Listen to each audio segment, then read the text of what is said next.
Being a musician is just like any other job. You can get burned out. If you don't know me, my name is Tom Butwin. I am a singer and guitar player. I've been gigging professionally for more than 20 years.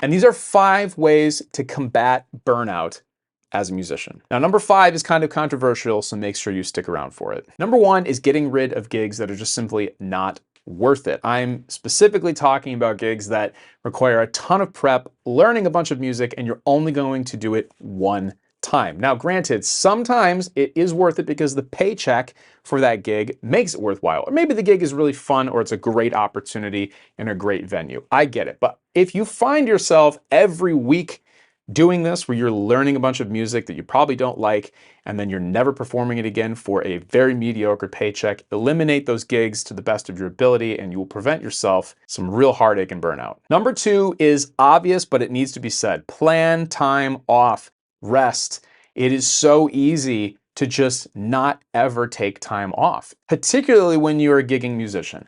I don't know a group of people who's worse at taking vacations or taking time off or resting. We get addicted to gigs. As you become more experienced and you become better at what you're doing, more opportunities are placed in front of you, and it becomes very difficult to say, you know what, hey, 6 months from now, I'm taking that week off, because guess what? Inevitably, some great gig is going to pop up that week. But you got to do it. You got to rest. You got to take vacations. Everybody else in the world is doing that, so you should too, because the name of the game here is longevity and not burning out. Number 3 is something that I have forgotten to do for like 15 years, and that is just simply play for fun. Play for joy. It's what we all did at the beginning. It's why we started, but then once it becomes your job, once you have a schedule, once you have deadlines, once you have rehearsals, performances, and a full calendar, it becomes at some points impossible just to sit down and play your instrument for fun. So my suggestion is if you have a secondary instrument, so in my case, I'm primarily a singer and guitar is really my secondary instrument. Guitar is where I go for pure joy because I feel less pressure there.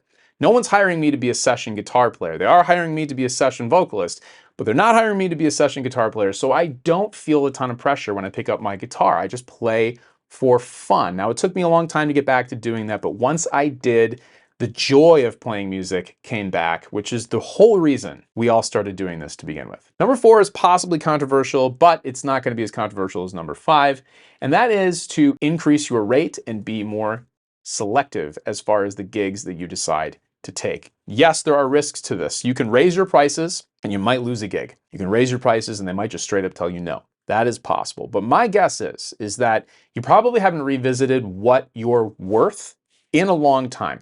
And since you did that, you've probably gained a ton of experience. You're a lot better. And I'm telling you, I don't know you, but I'm telling you, you're worth more than you think you are.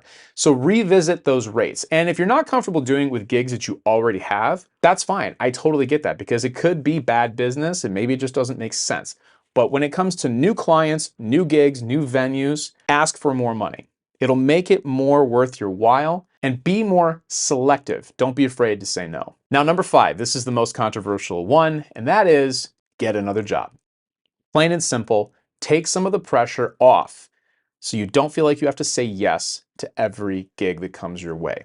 And make it a job that is outside of music and not a creative job if possible. Make it something that is just the polar opposite of what it is you do as a musician so that you can have, yes, a maybe steadier stream of income, but also an escape to where you can put your brain into another mode and not be a musician for a minute. And at the same time you're doing that, you are allowing yourself the possibility, the financial possibility in a lot of ways to say no to certain gigs that might be burning you out because we've all been there.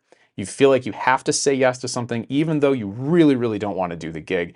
And that is a way to fast track yourself to burning out because even when they pay well, it gets really, really difficult sometimes if you're doing things you just don't want to do. So yes, it's difficult. I acknowledge that if you're gigging 4 or 5 nights a week and you say you're going to get rid of 2 or 3 of those nights to go work another job, whether it's full-time or part-time, that is scary and it's not possible in every situation, but it's something to consider because again, the whole point here is to not burn out, to be able to do this for as long as possible into your old age in whatever capacity that you want to do. At least that's my goal. And I hope that these 5 things have helped you.